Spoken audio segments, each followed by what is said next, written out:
Beverages with Brad. Hi, welcome to Beverages with Brad. We're here with my guest, Jamie Angell, back on the show. The hair looks cool. I like the jacket. Magnificent, right? You look like you just pulled up on a Harley right now. That's what it looks like. No, You look not like today. you could kick my ass in an arm wrestling I match right now. could. Maybe, I don't know about an arm wrestling match. I think you could. It's good to have you back. It's Thank good. I you. haven't talked to you. It's been a while. It's been like 3.5 years. Right, since we were on the show. And then I've probably maybe ran into you once or twice, but really haven't gotten into anything. Yeah, serious. So much has unraveled, my God. And you said a lot has gone down. Yeah, where do you want me to begin? Holy shit. Sheesh. Well, We're gonna need like 6 hours for this. all right. Well, it's going to be like a Joe Rogan podcast. We're going to just talk for 3.5 hours about space, aliens, and UFC. Yeah, no, well, how's it going with the recovery? You know, you had been sober for a while when I talked to you. Yep. You had been working and helping other people that were also in recovery. Yep. Let's start with that. So, when we first did the episode, I think I might have been like 7 months into recovery at that point. Here we are, I think it was 2017 we filmed that. Uh-huh. So now it's been a whole 4 years for me, December 10th. 4 years. Yeah, December 10th. Congratulations. Thank you. That's fucking awesome. Yep, celebrated on December 10th. You are an inspiration. That's Thank you. really cool. Are you still working with people that are battling this stuff? Or? Yeah, so what I do is, because I have a career at Brown University, I don't really get to work in the addiction field outside of there, but I found my niche and my purpose, and it's definitely doing things like this, but I get booked to go into like institutions and detoxes, rehabs, prisons, high schools, middle schools. I even did one at a police station. They asked me to come down and speak at a police station to like a recovery coach academy. I'm waiting for you to tell me some crazy shit that's happened, because it seems like you're gonna. Crazy, yeah, I'll say. Okay. So I'd say, so 2 years, because the anniversary just came up. So January 17th of 2019, my brother died and overdosed. Oh my God! Yeah, that's serious. I'm sorry. So, Very sorry. Thank you. So it's been extremely tough, I got to tell you, especially being in recovery. Not only just losing my sibling, it was like losing a limb off my body, but I suffer with a lot of survivor's guilt, you know, because he was the last person. I shouldn't say last, but I knew it was a possibility that, you know, that's what happens, jails, institutions, and death. I knew it was a possibility that I could lose him one day. But if anybody was to die in the family, everybody predicted it would have been Jamie. You know, so I struggle with, like, you know, how did I find a new way to live and my brother couldn't? You know, how did, you know, one bad night, one bad concoction, you know, take his life, and I took thousands and thousands and thousands of continuous chances, you know what I mean? I've overdosed myself, you know, and I survived it. And you're like, how did I survive? And he didn't. Exactly. Yeah. So, grief's tough, you know, and this was my first big whack, you know, You guys especially being in recovery. similar in age, or? Yeah, he was 37 when he passed. And how old are you? I will be 37 in May. Oh, okay. I had to think about that. Did you see so that? very close. Yeah. Well, you look good. Yeah. You look young. Thank you. You look younger than Al, our producer. Yeah. He's in his 20s, so you're doing great. Yeah, but I'm thank really you. sorry to hear that. It's some heavy shit. Extremely heavy, especially like being in recovery. And, you know, I mean, in the past, I would get high and pick up that next one if my shoe came untied. If you cut me off on the road, I was like, good excuse to go do what I do best. But this was like, you know, I can't act on a temporary decision right now anyway and do that. And thankfully, I didn't even think, you know, to pick up something and relapse. So, but it's tough dealing with, you know, the emotions and the feelings and the feeling lost and confused and abandoned. And I mean, it's tough dealing with that, especially being an addict, because, you know, we like to stuff and suppress and run from those reality things that happen in life. And it's just like, yeah, that's one you can't really ignore. Yeah. No, it comes and it goes, and it's I could just describe it as a roller coaster. It's intense, and unfortunately, it was my first time really experiencing grief. So yeah, that's heavy. That's the worst. That's the worst kind, because there's no. Yep. Yeah, there's nothing worse. Nothing. Well, I'm really sorry. Did you have like any people specifically in your life that helped you get through that, or?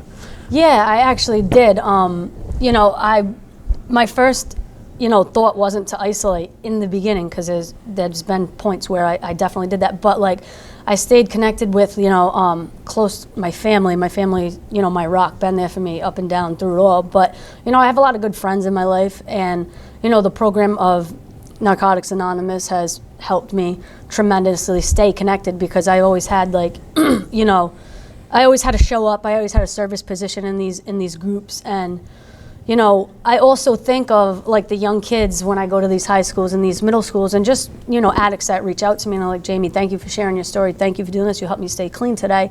It reminded me of why I couldn't pick up, you know, not only for myself, even the days that I wanted to, because I can't get it twisted. There's days I still would like to go grab a drink. That drink looks like lobster to me sometimes, you know? Yeah. But I think of my brother. I think of, he doesn't have a voice anymore, so I need to. I think of the recovery community. I think of my sister, who I could never let her and put her in the position to feel the pain I do. You know, so even in my lowest moments, it's crazy. I'm really my strongest because I'm not doing what I did 4 years ago. You know what I'm saying? So, so you're like in this path of freedom. You're experiencing this freedom. Yeah. I feel like the fact that you were so engulfed in the recovery and the community of recovery, that's probably, I would imagine, what kept you from isolating, right? Because I feel like it'd be easy to isolate yourself 100%. in a situation like that. 100%. I also, though, was always that person. I was extremely busy.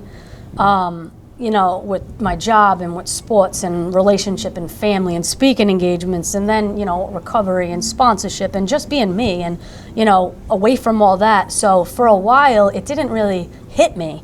I was in shock for a long time. I would say for about a good 6.5 months. And then it hit me, you know, and the reality really began. And that's when the emotional roller coaster, the anger, you know, the disbelief, the bargaining, why if I did this, you know, went back and forth. But there's been times, even recently, especially through Corona, when everything got ripped away from me. Yeah, what a horrible time for people going through battling depression and grief to be like, all right, now lock yourself in the house for 10 months and don't leave or talk to anybody. That's fucking crazy. Exactly.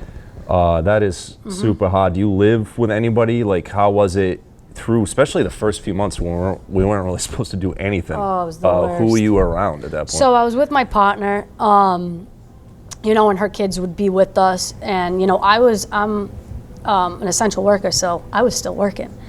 Which is probably good. It was very, thankfully, by the grace of God, thank God, I'm grateful for that. But, you know, different personalities going in the house, not being able to do the certain things that we do, no space, kids running around, they're getting, you know. start losing your mind. Losing the mind isn't the word. I know, I feel like I would say, I feel like I went from having a wife to having a cellmate. Like, I felt like I love my wife, but I like that, like, she's working and I'm working, she's going to the gym and I'm doing this, and then, like, we'll get together, like, we haven't spent much time, like, let's enjoy each other's company. Right. But, like, when you're with the same person 24 hours a day, every day, you start, like, arguing over nothing. Oh, my God. Over nothing. Like, the stupidest shit. Like, the couch is moved a little bit to the left. What did you do to the couch? It's stupid shit. Yes, I know. I was there. I lived it, too. And you had kids involved. See, we don't we don't have kids. We just have cats, so they don't really stress me out. That's good. Keep it But that a little way. kid in that situation, I think I would have lost my mind. Yeah, it's not easy. I'll tell you that. It's not easy. But, you know, we got through it. But when, you know, when everything gets ripped away from you, all you have to do is basically sit with yourself. Yeah. You know what I mean? And I didn't realize it, but for a while through the grief, I was kind of running from myself, not even realizing it, just because she didn't want to face it. My responsibilities, I had so many and so many priorities. But when that happened is really when it took a big turn for the worse. You know, I went into an extreme depression, isolation. I wanted to push away from my own family, my own friends. You know, the disease of addiction was playing with my mind, and not even in the sense of... You mean like temptation, or what do you mean? Like, not even in the sense of, you know, going out to get that bag or get that bottle, but in the, you know, the negative thoughts, the self-pity, the self-doubt, things like that, wanting to push away, not wanting to be a part of. No one understood how I felt. You know, it was extremely hard trying to talk to individuals that weren't going through what I was going through. Even in the program of the 12-step program of Narcotics Anonymous, it was like, I'm here to find a new way to live, get better, and stay clean. But at the same time, it's like there's not many people that can help me in there with my grief aspect. You know what I'm saying? Yeah. So thankfully, I found an organization outside of that called the Banner of Love. You know, it's an amazing group for people that lost a sibling to overdoses. I mean, they have child survivor groups, and they also have parent groups if you lost your child, you know. But You say it's the banner of love. Is that the banner of love. You know, it's just a place where we all understand one another. We share the same common bond, and you know, it's just like another fellowship for me where they get it. I don't have to say anything, and they understand and they get it. And you know, we had meetings once a month. It's been a little off because of Corona, but it's definitely helped. But you know, Are those starting to come back now as things start opening up a little bit and yeah, stuff? Yeah, so I'm not sure when the Banner of Love will open again, but thank God meetings have opened back up because I was done with the Zoom thing after like 4 months. It's not the same. Zoom sucks, man. It's Zoom awful. sucks. It's yeah. so awful. I'm trying to, like, you know, listen to a message of hope in a meeting, and my ADD ass is so distracted. I'm Yeah. getting my iPad here, I'm getting my phone, I'm putting Snapchat filters all over everybody's face, sending them to the world. Everybody, you know, it's like, it was Zoom too much. absolutely sucks. It's awful. I did a show, Christmas show for a company for 150 people on Zoom. And I was like, all right, I think it'll be cool if you guys leave your mics on. That way, if anybody laughs, I could hear it. Because, you know, you don't want to hear silence from 150 people when you do a comedy. So I'm like, that'll be cool, right? So everyone puts their mics on. I start the show instantly. I hear kids in the background, pets, TVs, this and that, like dishes dropping. And it's like, all right, turn the mics off. Let's just go to silence. But you just can't. I feel like I've been saying this whole time, like human beings are social creatures. We're not meant to be kept away from each other, locked in houses by ourselves. It's just not healthy. Because I know so many people are experiencing what you're going through as far as losing a loved one, I'm curious if you could say what has been the most helpful thing for you to get through that, to deal with. I mean, obviously you're not like over it, you never get over it. Right. But what's helped you the most? Honestly, for a little while, like my faith had drifted off. You know what I mean? I had to kind of like get reconnected with something I believe in, whether it's a high power, whether it's God. And you know, I always believe that there is a reason why everything happens. And I had to really, what I struggled with, but what brought me to the other side is I really had to just like accept, you know, the fact that the nature of what happened, it happened, and it was out of my control. And I think once I found that acceptance, which was recently, only a few months ago, to be quite honest, really allowed me to kind of just process it and not hold so much anger as I did, and so much In other words, resentment. like a weight lift off you, you had to like let go. Yeah, that's the exact word. I had to accept and literally let go, because it was to a point where it was literally controlling my entire life without me even thinking about it, like trickling into every area of my life, my relationship, my work, my family, as an athlete. How distracting is this fucking music? It's Did you the just worst. hear that? I don't know. You probably couldn't hear it on camera. I heard that. It was like circus music. It came back on, You yeah. guys are talking about serious shit. It's like, want to play who? Yeah, there was like, it was literally like a circus, like. That's crazy. I'm like, what the fuck?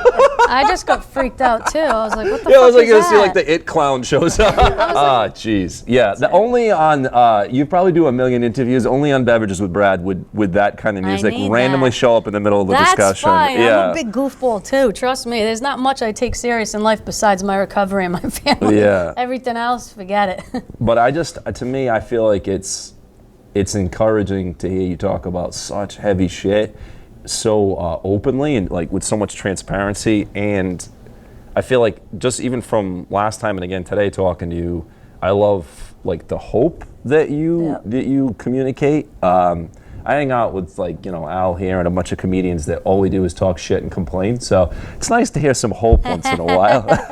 Don't get it twisted. I do the same stuff. But so yeah, I don't know. Like I said, I wanted to kind of focus on where you would recommend, I guess, for somebody who's going through that kind of loss. You know what I mean? What would you say to them? Honestly, just, you know, you have to just feel it and let yourself go through it how you go through it, because there's just no time frame on grief, you know. Yeah. It just hit 2 years, like I said, and I thought that I would be over it. Yeah. You never get over it. You're not gonna get over something like that. No, people say, you know, it gets better. That's a lie. It doesn't get better. It gets very different. You know, you can't let anybody, you know, because I've had people, you know, try to tell me like, oh, really? He would want you to be happy, Jamie. You know, he would want you to do this and that. That And must I'm go like, right up your fucking ass when people say like, oh, he would want this, or you should feel that. That must drive you crazy. Crazy. Oh my God, that would drive me nuts. I envision me on the way to the Cranston Hilton when they tell me this. Yeah. I'm like, no, but you don't understand. It doesn't matter what he wants. I can't control these emotions and feelings that I'm Yeah. feeling. When something traumatic like that happens in your life, you don't know what to expect or how to feel. There's times like, you know, I really thought I was going crazy. I mean, to be quite honest, there's plenty of times I almost drove myself to a mental institution because I couldn't like differentiate what was normal. Because I never experienced it. The grief fucks you up that right. bad. Yeah, And that makes sense. It changes you. It really changes you as a person. And it just is what it is. I don't have another option but to keep going and just keep doing what I got to do, even on the days that I don't want to. Because there are many days that I get out of bed and I still feel like those weights are on me. But I'm not the type of person that gives up easy. You know what I mean? Like I can go through it, but I'm a warrior and I'm always going to come out stronger than I was from the get. You know, I always say, you know, there's nothing greater than like my comeback is always larger than my setback. You know what I mean? And there's a reason for all this, and I truly, truly believe that, even throughout this whole pain, the pain of it. But you know, that's life. All right, so I know you, and everybody knows you as the big basketball phenom, but you mentioned something about fighting before we sat down, which is you're full of surprises. What is this fighting really you're doing? am. You're doing MMA or boxing or Krav Maga or Kung Fu? wish. What are you doing? Sumo. I was like, wow, all right. I think you're at a huge no. disadvantage, but hey, if you want to try it. So it's funny because when I got out of college, you know, I was supposed to go play professionally overseas. I rejected the offer, got hurt. You know what went from there. See the previous episode for the basketball story. So what ended up happening was I actually always had an interest in boxing. MMA wasn't that huge then. I think it was just coming around. I liked watching it, but I didn't envision myself doing it. And, you know, being someone who, being someone who, you know, keep it real here with Beverages with Brad, I couldn't tell you how many street fights I've got and knocked people out, right? Yeah. So I always had, I always had this something in me, a fight in me, and not just, you know, in the street. So I said, you know, I'm going to stop boxing, and I actually did. I went to how long ago was this? Pawtucket. I went to Manfredo's. I was there for 3 months.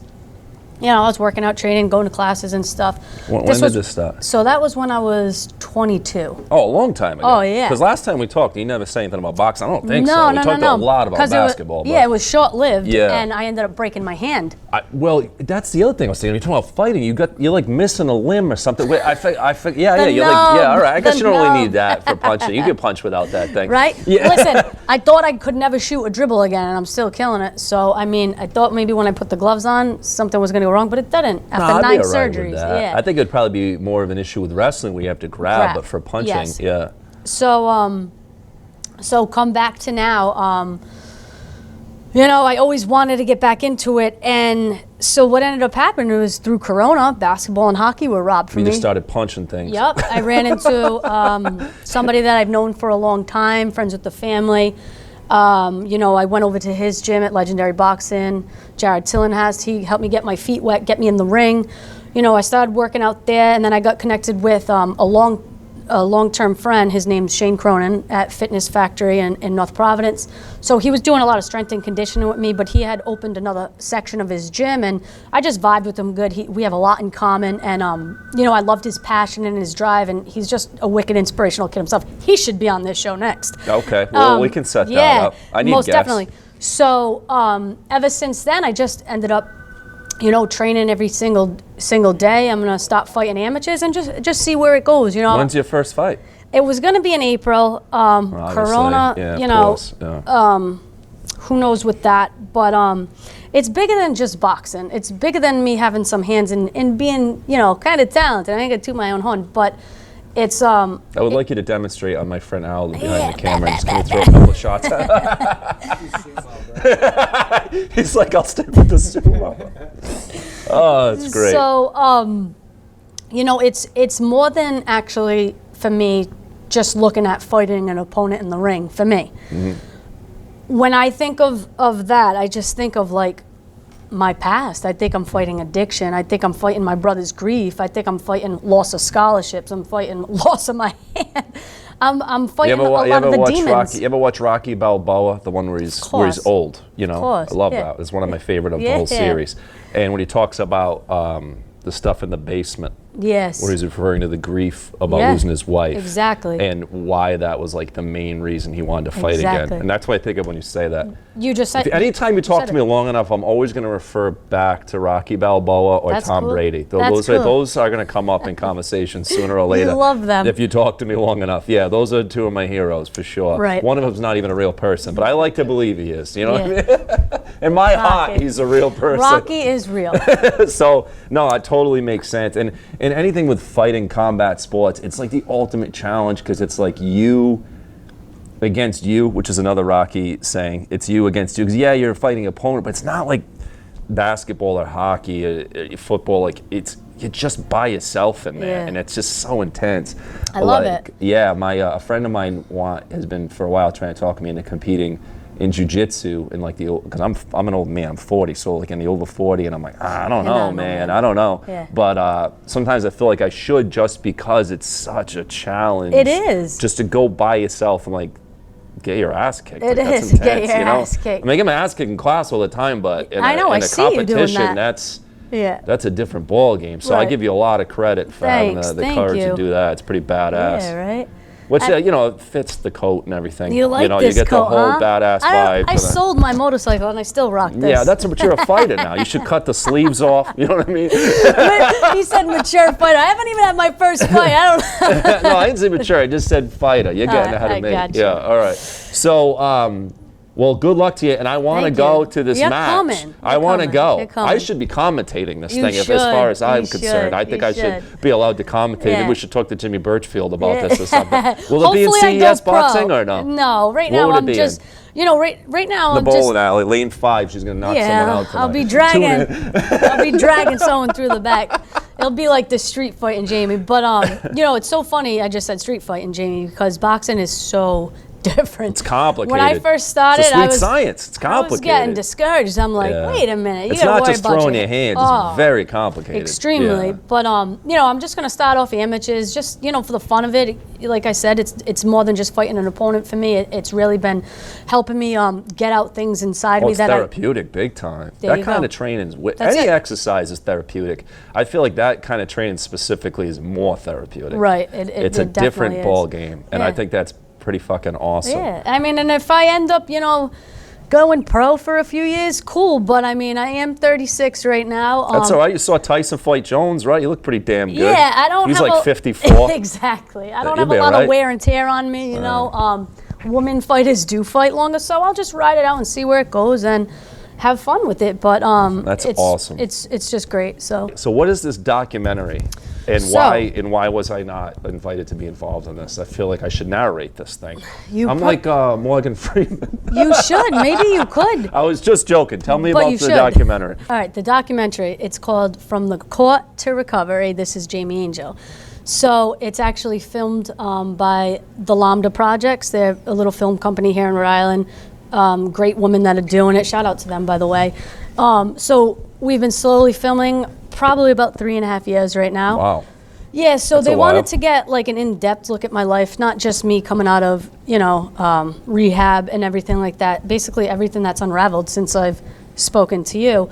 So it's basically just about my life and, how I grew up, from basketball stardom to addiction to fighting my grief to all the accolades in recovery that I've achieved. And it's basically just to help another individual understand that you're not alone. Mm-hmm. Someone like me who was very embarrassed at first to come out and share my story. And then I realized if I don't speak my story, someone else isn't going to say, wow, like me too, Yeah. and feel a connection and have that courage and motivation to go, you know what? I'm not different. Like, I do feel a part of it. I'm sure so many people can relate to Yeah, and that of can course. gain from what you have to say about your experience. Exactly. Are you guys still filming? Is there any like end date? Do we Yes. can we get our popcorn ready? Sure, When is this thing coming yeah. up? So it's funny you say that because it's been kind of dragged out because some things occurred in life, and I kind of took a little step back with filming. There was a lot of pressure involved with certain things that I was doing out of recovery too. I kind of got a little nervous, and started my feet. But so now here we are. I'd say it'll be ready maybe by this September. It'll be fully finished and filmed. Awesome. They wanted to get one last shot in of me either Fighting? Exactly. Yeah, that would be a great ending. Exactly. And there's still more that I haven't spoken on that I will be doing after that. So it's kind of like Well, I'm wicked my excited story to is see just it. beginning. I'm really. excited to see it. You know I'm what I excited. mean? Maybe they should make it a docu-series. Yeah, that'd be cool. That'd be cool. I don't know. I want to see it. So you're writing a book? Yeah, so I'm in the process of, writing a book. The idea was given to me by a good friend of mine named William Winfield. He's a motivational speaker and author, publisher. I was actually on a live radio show with him. I was one of the guests, so was he. And, he pulled me aside at the end, and this kid just speaks like words that like fill your whole spirit. He's just got such an amazing gift, and I Is he a connected local with guy him. or an island guy? He or? actually was from Rhode Island. Talk about inspiring stories. I got another one for you. Oh, He yeah, you're should going to be on my your story. agent. You stop Yes. booking all my guests, and we'll Got film you. it right here in this empty bowling Got alley. you. And he moved to, I believe it's Washington. He's in Washington State now. or D.C.? Washington State. Yeah, my brother I lives believe. out there. Yep. So, he's just been picking my brain, and he put something in my brain, and I said, you know what, Jamie, you can do this. I haven't got far. I'm on chapter 1. She's like, I'm on paragraph 2. I got my I got my chapters named out, but I'm Just make it a children's book if it Yeah. becomes too tiring. You know what I mean? It's 7 pages long. There's a lot of. I'll draw. do There's some a cartoon drawings. frog. Yeah. So I mean, maybe like the third person that I really even mentioned it to, except for two and the people in 4 my people family, that watch this show now and the know. thousands of people that will watch this. But it's something that I started. We'll say. Who knows how long it'll take me to finish it? But those are my hopes I would and like goals to right read now. the audio book. I would Yeah. like to be hired to Yeah. read the audio book. So Listen, that's one of my goals for future. I want to read your book. I want to watch your documentary, but most importantly, I want to watch you punch people in the face. So please tell me 100%. when the fight's coming up. 100%. Thanks for sitting down with Yeah, me again. no, Am I missing anytime. anything? Are you going to tell me that you decided to join the circus, or you juggle flaming swords now? Who know? You never know with Jamie Angell. I could be a comedian with you in a month. Hey, there's Who an the open frick mic knows? right here at Yeah. the pub on Park. Get up and do 5 minutes tonight. Yeah. We'll see how it goes. Right. Thank you. Sounds You're good. always encouraging and an Thank you, inspiration. Brad. Thank you for Thank you for meeting letting up me with be me. here. All right, right. rock on.